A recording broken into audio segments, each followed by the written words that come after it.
주후 2021년 1월 17일 고등부 예배를 함께 드리시겠습니다. 먼저 고등부 소식을 함께 보겠습니다.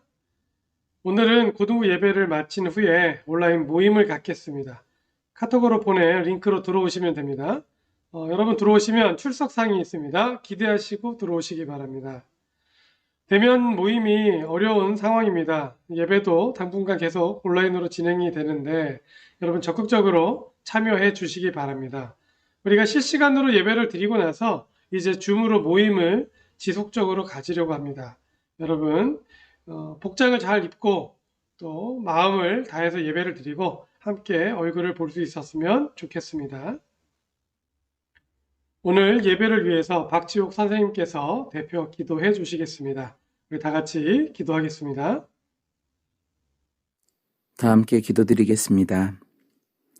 하나님의 우리를 구원하사 거룩하신 소명으로 부르심은 우리의 행위대로 하심이 아니요 오직 자기의 뜻과 영원 전부터 그리스도 예수 안에서 우리에게 주신 은혜대로 하심이라.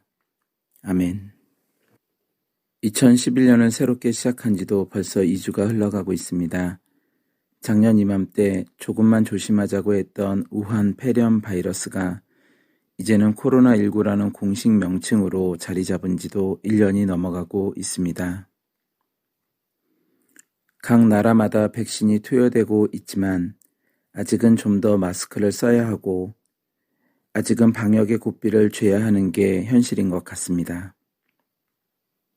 하지만 주님, 그럼에도 불구하고 영원 전부터 그리스도 예수 안에서 우리에게 주신 은혜로 우리를 이 땅에 부르셨다고 하셨사오니 오늘도 그 은혜로 이 주일, 이 예배를 시작하고자 합니다.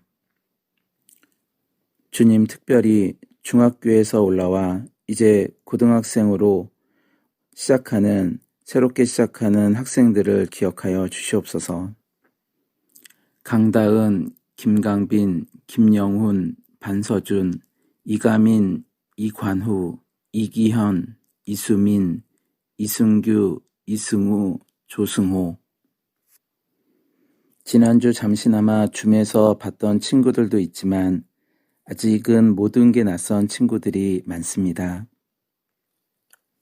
하루빨리 다 함께 얼굴을 보고 교제하고 하나님의 은혜로 함께 나누는 정용 고등부 공동체가 되기를 원합니다. 오늘도 말씀의 단에 서시는 김승아 목사님의 입술을 주장하시고 하나님의 거룩한 말씀이 생수와 같이 흘러 우리의 심령을 촉촉히 젖게 하여 주시길 원합니다. 이곳저곳 매 시간 기도의 단을 쌓으시는 선생님들도 건강과 평안으로 함께하여 주시옵시고 하루하루 지혜와 용기와 소망과 은혜로 이 어려운 시기에 하나님의 귀한 쓰임의 도구로 사용하여 주시길 원합니다. 오늘도 이 예배에 임하셔서 오직 하나님만이 영광 받길 원하오며 예수님의 이름으로 축복하고 기도했습니다. 아멘. 네, 오늘 찬양은 마커스 워십의 그가 다스리는 그의 나라에서라는 찬양입니다. 우리가 언택트 시대에 이 찬양은 서로 좀 분리되어 있는 각자의 자리에서 찬양을 부르고 편집한 찬양인데요. 오늘 말씀과 더불어서 이 찬양을 기억하면 좋을 것 같아서 함께 듣습니다. 함께 듣겠습니다.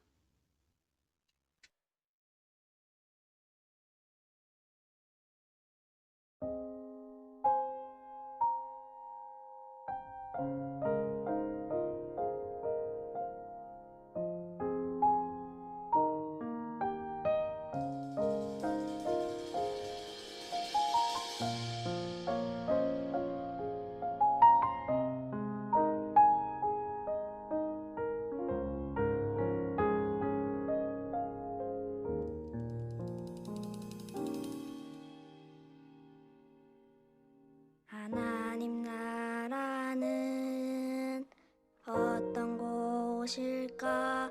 아픔과 슬픔이 없는 나라인가요? 하지만 이곳은 그렇지 않은 걸.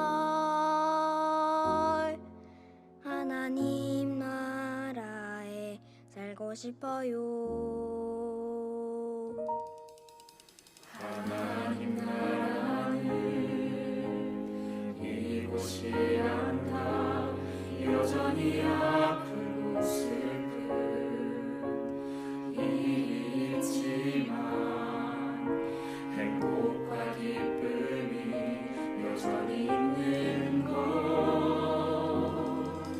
우리가 하늘과 땅의 통로야. 이 땅에서 하늘 뜻을 품고 사는 자들, 믿음으로 하늘 뜻을 보여주는 자들, 보내어진 자리에서 동참하는 자들, 믿음으로 주님 보길 소망하는 자들, 하나님이 세상을 지으사 회복하고 통치하시네. 주님이 이곳에 나타나오시는 날 세상과 우리는 완전하게 변할 거야. 사는 자들, 믿음으로 하는 뜻을 보여주는 자들,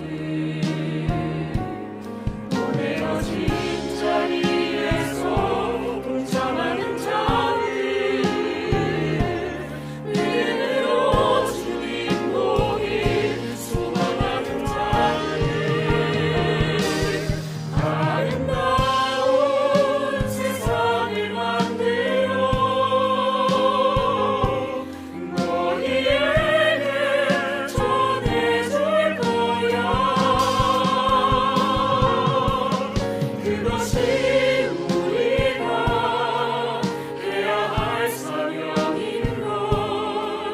그가 다스리는 그의 나라에서 하나님이 세상을 지으사 회복하고 통치하시네. 주님이 이곳에 나타나오시는 날 세상과 우리는 완전하게 변할 거야.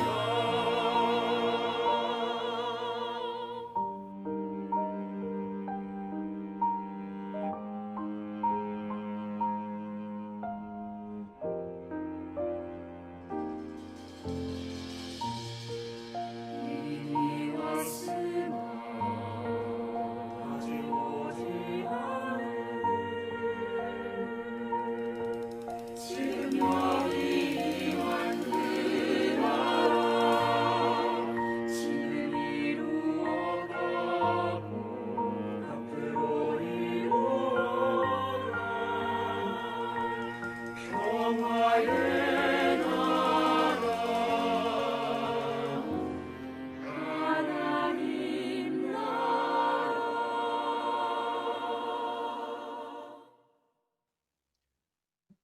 오늘 성경 말씀은 누가복음 5장 27절에서 32절 말씀입니다. 함께 보겠습니다. 그 후에 예수님께서 길을 가시다가 레이라는 세리가 세관에 앉아 있는 것을 보시고 그에게 말씀하셨습니다. 나를 따르라. 레이는 모든 것을 버려두고 일어나 예수님을 따라갔습니다. 레이는 자기 집에서 예수님을 위해 큰 잔치를 베풀었습니다. 거기에는 많은 세리들과 그 밖에 사람들이 함께 음식을 먹고 있었습니다. 바리새파 사람들과 율법학자들이 예수님의 제자들을 비방하였습니다. 왜 당신들은 세리들과 죄인들과 더불어 먹고 마십니까? 예수님께서 그들에게 대답하셨습니다.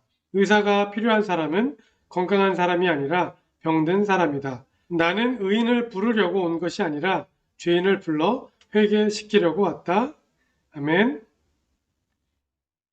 오늘 설교 말씀은 죄인의 소망입니다. 시대를 구분하는 역사적 기준을 사용하는 도구의 재질을 이용해서 우리가 설명하곤 합니다. 여러분 많이 들어봤죠? 구석기, 신석기 시대. 이 시대는 보통 돌을 사용한 거죠. 그렇게 구석기, 신석기를 지나 청동기 시대, 그리고 철기 시대. 여러분, 이 시대는 어떤 시대일까요? 플라스틱 시대라고 얘기할 수 있을 것 같아요. 우리가 실제로 플라스틱 시대라고 얘기는 안 하지만 실생활에서 사용하는 많은 물건들이, 제품들이 플라스틱 재질이 많죠. 우리가 가장 흔하게 사용하는 것이 이 플라스틱 재질입니다. 지금 온라인 예배를 드리고 있는데요. 이미 여러분들이 사용하고 있는 이 컴퓨터, 그리고 태블릿 PC나 또 스마트폰, 재질이 보통은 플라스틱이죠. 물론 껍데기에 알루미늄이나 이 철 재질을 사용하는 경우도 있지만 그 안에 부품들을 보면 대다수는 이 플라스틱이라는 거예요. 우리가 일상에서 접하는 모든 영역에 이 플라스틱 제품이, 또 플라스틱으로 만든 재질의 물건들이 많이 산재해 있죠. 우리 일상에 정말 널리 사용되고 있는 이 플라스틱 제품들을 보면서 우리가 플라스틱 시대라고 이렇게 구분할 수 있는 것처럼 신앙의 기준으로 보면 또 우리가 이 시대를 좀 나눌 수 있습니다. 먼저 신태를 좀 드리면 삼위일체 하나님의 기준으로 우리가 이 신앙의 기준으로 시대를 나눌 수 있는데요. 제일 처음 나오는 분이 누굴까요? 바로 하나님이죠. 태초에 하나님이 천지를 창조하십니다. 이 세상이 처음 생겼을 때는요, 하나님께서 전면에 나서서 모든 일들을 하시는 그런 모습을 우리가 성경을 통해서 알게 되었고요. 그리고 하나님께서 오랜 시간 이제 일을 하시는데, 이렇게 하나님이 전면에서 일하시는 이 시대, 바로 구약으로 우리가 보통 설명하는 시대입니다. 하나님이 만든 최초의 인간 아담과 하와는 에덴 동산에서 정말 잘 살았는데요. 문제는 이 아담과 하와가 타락하면서 그 이후에 모든 인류가 스스로 죄를 지으면서 좀 하나님과의 약속, 또 하나님과의 관계가 단절되고 깨지는 그런 안타까운 일이 벌어지죠. 그래서 사람은 자신이 지은 죄 때문에 하나님과의 관계가 단절되고 그리고 죽을 수밖에 없는 존재가 됩니다.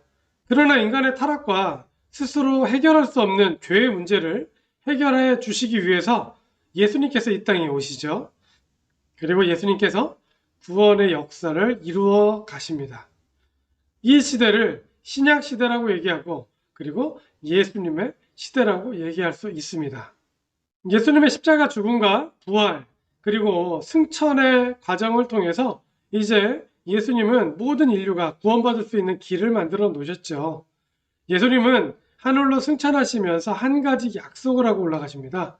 그 약속은 바로 내가 가면 보혜사 성령이 너희와 함께 할 것이다. 그래서 예수님이 승천하신 이후에 이제 그때로부터 예수님의 재림을 기다리는 오늘날 우리가 살고 있는 이 시대는 성령님의 시대라고 얘기할 수 있습니다. 지금 여러분 그림에 비둘기가 있죠. 성령님을 상징하는 몇 가지 상징이 있는데요. 첫 번째는 이 비둘기입니다. 비둘기는 순결, 성결의 상징으로 많이 사용이 됐죠. 그리고 비둘기는 지금처럼 통신기기가 발전되어 있지 않았던 시절에는 굉장히 중요한 연락책으로 활용이 됐죠. 여러분 비둘기 상징의 어떤 기독교 상징을 많이 봤을 겁니다. 성령님은 비둘기로 그리고 또 불로 그렇게 설명되어지기도 합니다. 혹은 강한 바람으로 설명되기도 하는데요. 이렇게 성령님에 대해서 여러 가지 상징을 활용하는 이유가 뭘까요? 바로 눈에 보이지 않기 때문이죠.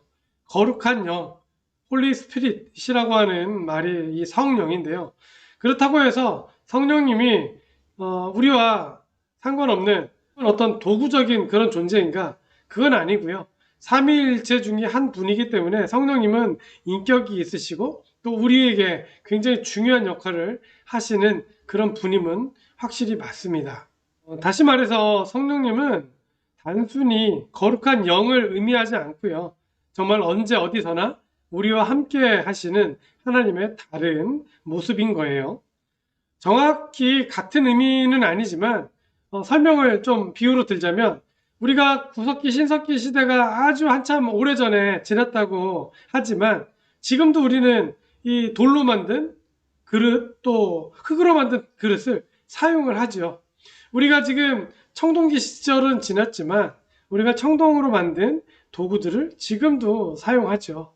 마찬가지로 하나님께서 전면에서 일하시던 구약, 그리고 인류의 구원 역사를 위해서 예수님께서 일하시던 신약 시대, 그리고 예수님의 승천 후에 이제 성령님의 시대, 우리가 오늘 성령님의 시대를 살고 있지만 여전히 하나님은, 예수님은 함께 일하시고 계시다는 것을 기억해야 할 것입니다. 우리가 성경을 읽으면서 꼭 기억해야 하는 것은 2000년 전 예수님께서 유대 땅에서 일하셨지만 그 방식이 과거에 국한된 것이 아니라 오늘 우리에게도 똑같이 적용될 수 있다는 거죠. 오늘 예수님은 이 땅에 오신 이유를, 목적을 강력하게 말씀하고 계세요. 그래서 오늘 말씀을 보면서 우리가 예수님의 부르심에 어떻게 반응을 해야 될지 한번 생각해 보도록 하겠습니다. 예수님은 사역 초기에 12명의 제자를 부르세요. 오늘은 그 12명의 제자 중 한 명인 레이를 부르는 장면이 나오는데요. 이 예수님께서 레이를 부르시는 장면은 여러 가지 면에서 굉장히 이전의 제자를 부르는 장면과는 다른 모습을 보여주고 계십니다. 27절을 다시 한번 읽어보겠습니다. 그 후에 예수님께서 길을 가시다가 레이라는 세리가 세관에 앉아 있는 것을 보시고 그에게 말씀하셨습니다. 나를 따르라. 성경을 읽어보면 예수님께서 레이라는 한 사람을 부르는 이 장면이 그냥 평범하게 보일 수 있는데요. 사실은 굉장히 특별한 장면입니다. 예수님은 이전에 몇 명의 제자를 먼저 불렀습니다. 그 제자들의 직업은 어부였고요. 그들은 평범한 제자였어요. 그런데 예수님께서 지금 레이를 부르시는데 그의 직업이 바로 나오고요. 예수님은 길거리에서 그냥 지나가다가 레이를 만난 것이 아니라 일을 하고 있는 레이를 만나게 된 거죠. 혹시 여러분 여기서 말하는 이 레이가 누군지 아십니까? 12제자의 이름을 여러분 한 번이라도 이렇게 읽어봤다면 그 이름 중에 레이라고 하는 이름이 언뜻 생각이 나지 않을 겁니다. 바로 이 레이는 마태입니다. 세리 마태. 마태는 여러분 어디서 들었습니까? 마태는 사복음서의 맨 처음에 나옵니다. 마태복음. 그래서 오늘 예수님이 이 레이를 불렀는데 레이는 나중에 복음서를 기록하는 굉장히 중요한 일저자가 됩니다. 예수님처럼 대단하신 분이 하나님의 사역을 하기 위해서 제자를, 그것도 특별히 12명만 부른다고 한다면 여러분 같으면 어때요? 어떤 사람을 부를 것 같습니까? 능력이 출중하고 또 그 당시 권력이 좀 있는, 또 사람들에게 영향력이 있는 사람을 불렀을 것 같지 않습니까? 저 같으면 그랬을 것 같아요. 그런데 예수님은 특별한 사람이 아니라 평범한 사람. 심지어 이제 오늘 말씀을 보면 세리를 부르는데요. 이게 왜 특별한가 하면 이 세리는 당시에 사람들로부터 손가락질 받는, 죄인 취급을 받는 그런 부류였기 때문에 그렇습니다. 왜 사람들은 세리를 죄인 취급했을까요? 그 당시 유대 땅은 로마의 속국이었기 때문에 매년 조공을 바쳐야 했습니다. 그런데 이 조공을 걷는 사람들이 바로 세리였는데요. 한 가지 특이한 것은 이 세리들은 로마로부터 월급을 받는 것이 아니라 자신들이 거둔 그 세금 중에 일부를 자신의 생활비로 썼다는 겁니다. 다시 말해서 매년마다 로마로 보내야 되는 금액이 있는데 그 금액 플러스 자신의 생활비를 세금으로 걷었던 거예요. 그런데 이 세금은 공권력으로 걷기 때문에 세리들이 얼마를 요구하던 유대인들은 세리가 요구하는 금액을 낼 수밖에 없었죠. 그런데 자신들이 내는 상당 부분 금액을 세리들이 사용한다는 것을 알게 된 이 유대인들은 세리를 죄인 취급했습니다. 당시 사람들은 세리에 대해서 어떤 생각을 갖고 있는지 보여주는 성경 구절이 바로 30절인데요. 한번 읽어볼까요? 바리새파 사람들과 율법학자들이 예수님의 제자들을 비방하였습니다. 왜 당신들은 세리들과 죄인들과 더불어 먹고 마십니까? 이렇게 얘기하고 있어요. 레위가 얼마나 잔치를 성대하게 벌렸는지 이 잔치 벌리는 광경을 바리새파 사람들과 율법학자들이 보게 됩니다. 그런데 그들이 얘기합니다. 왜 예수님은 당신들은 죄인들과 함께 식사를 합니까? 이렇게 얘기한 이유가 있는데요. 유대인들은 철저하게 죄인들과 함께 식사하지 않았습니다.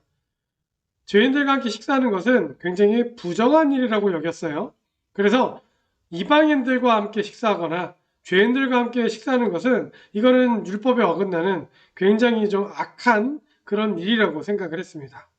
그런데 예수님께서 바로 레위와 함께 그리고 레위의 친구들을 불렀는데 레위 친구들도 다 세리였겠죠. 이 세리들과 함께 식사하는 것을 바라보면서 못마땅한 거죠. 그리고 이렇게 부정한 식사라고 생각했던 이 모임에 예수님이 중심에 계시고 제자들이 함께 식사를 하니 바리새파 사람들과 율법학자들은 너무나 기가 막힌 거예요. 그러면서 자기들끼리 얘기합니다. 예수라는 저 작자는 도대체 어떤 사람인가? 하나님의 아들이라고 얘기를 하는데 정말 하나님의 아들이 맞는가? 네. 여러분, 예수님은 하나님의 아들이 맞나요? 우리는 예수님을 하나님의 아들로 고백하지만 이 당시 율법학자들 그리고 오늘날 많은 유대인들은 아직도 예수님을 하나님의 아들로 인정하지 않고 있습니다. 그 이유가 뭘까요? 바로 율법을 지키지 않았다는 것 때문에 그렇습니다. 다시 27절을 볼까요? 그 후에 예수님께서 길을 가시다가 레위라는 세리가 세관에 앉아 있는 것을 보시고 그에게 말씀하셨습니다. 나를 따르라. 여러분, 예수님은 세리를 죄인 취급하던 유대 사회에서 자랐어요. 예수님도 레위가 이 죄인의 취급을 받는 사람이라는 것을 분명히 알고 계셨습니다. 그런데 레위를 뭘로 불렀다고요? 레위를 제자로 불렀다는 겁니다. 예수님의 특별한 제자. 예수님은 제자를 부르실 때 의인이나 또 율법학자 혹은 권력가를 부르지 않습니다. 오히려 제자들을 부를 때요, 평범한 사람, 그리고 오늘 말씀처럼 죄인 취급받는 사람을 제자로 부르십니다. 여러분, 이게 굉장히 중요합니다. 왜냐하면 예수님께서 부르시는 그 죄인의 자리에 있었던 사람들이 예수님의 부름을 받고 어떻게 인생이 바뀝니까? 그 사람들이 예수님을 따라가면서 그 인생이 죄인의 자리에서 새로운 삶의 자리로, 의인의 자리로, 제자의 자리로 바뀌기 때문에 이게 중요합니다.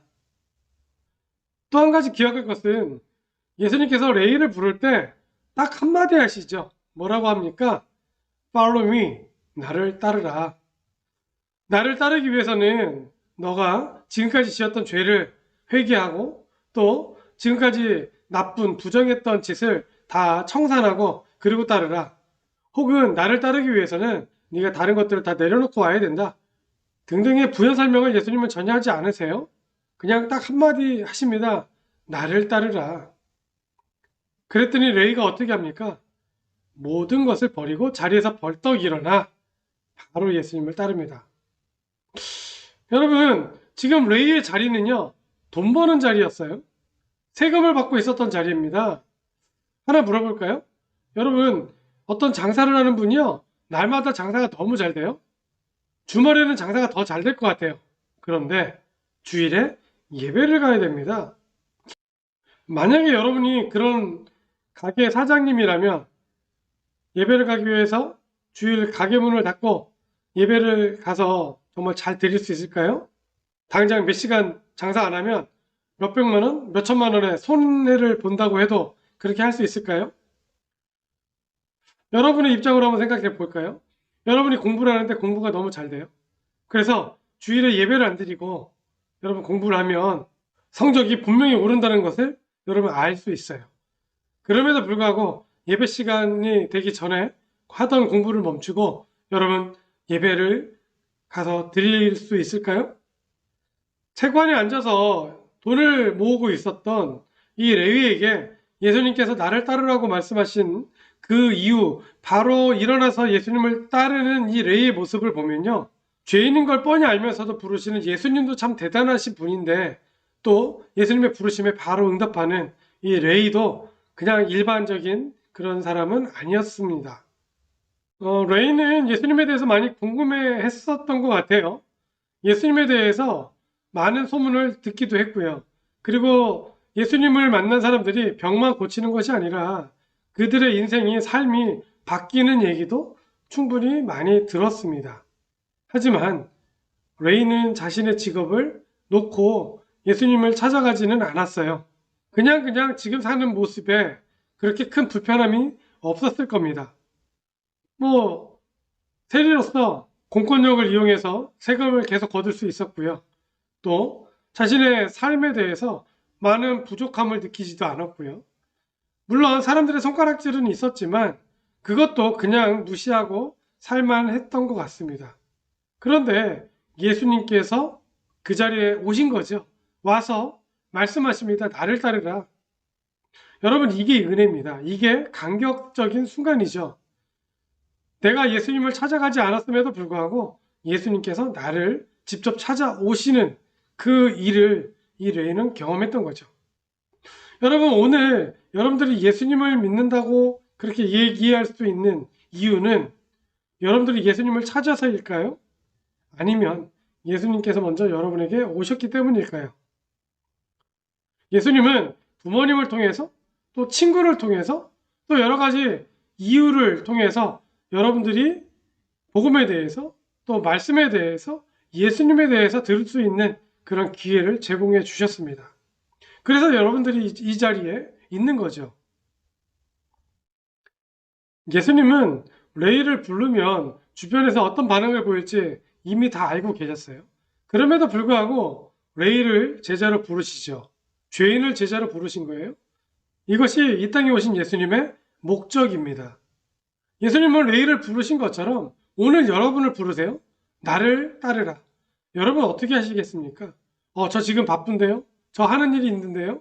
예수님 잠깐만요. 제가 하던 일을 좀 정리하고 예수님을 따르면 안 될까요?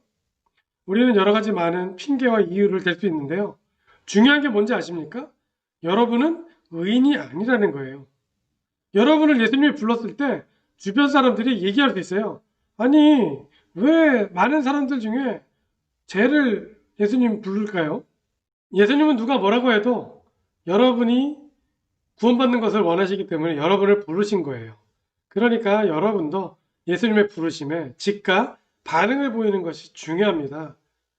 예수님의 부르심에 일어서는 것이 은혜이고 예수님을 따르는 것이 은혜라는 거예요.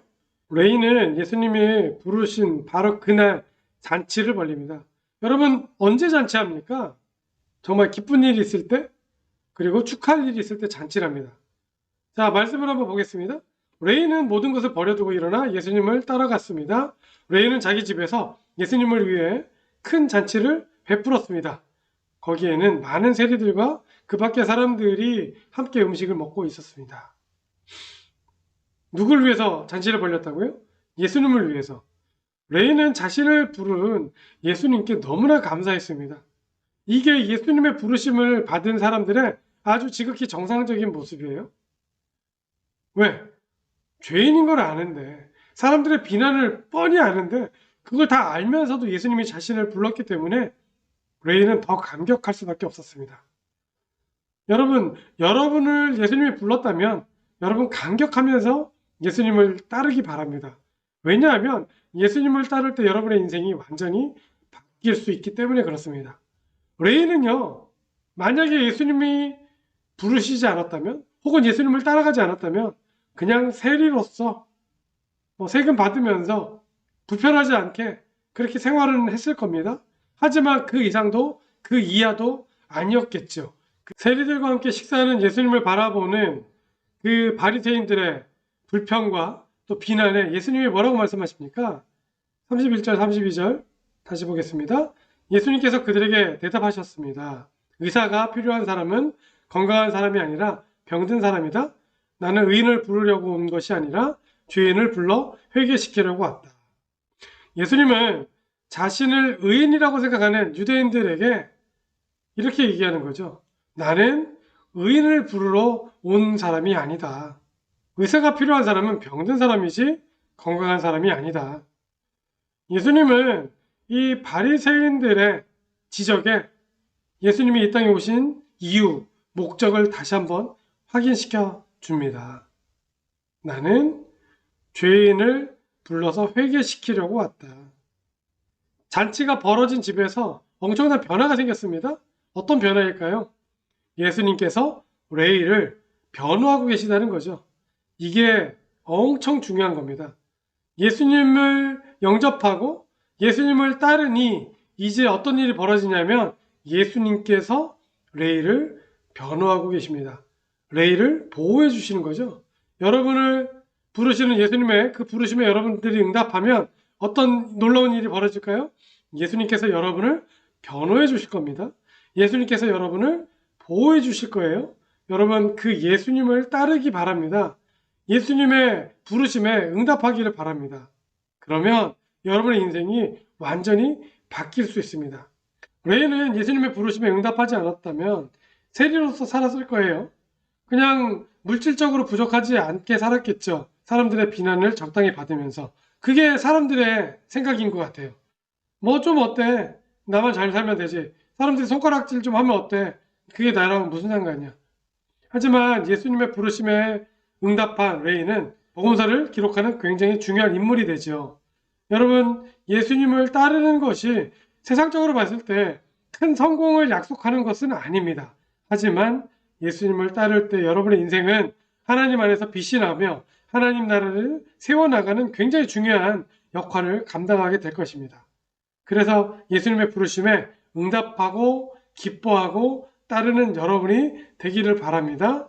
그것이 세상이 알지 못하는 주지 못하는 행복한 또 감사한 그런 일들을 경험하는 일이 되기 때문입니다.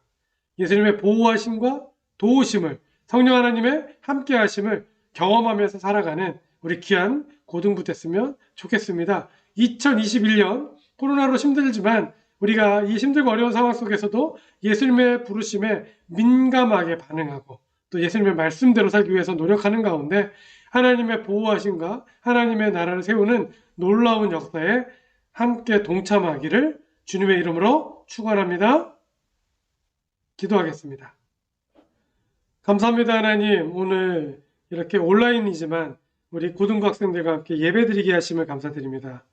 오늘 죄인인 걸 뻔히 알면서도 레이에게 찾아가셔서 제자로 부르시는 예수님의 그 놀라운 사랑을 보았습니다.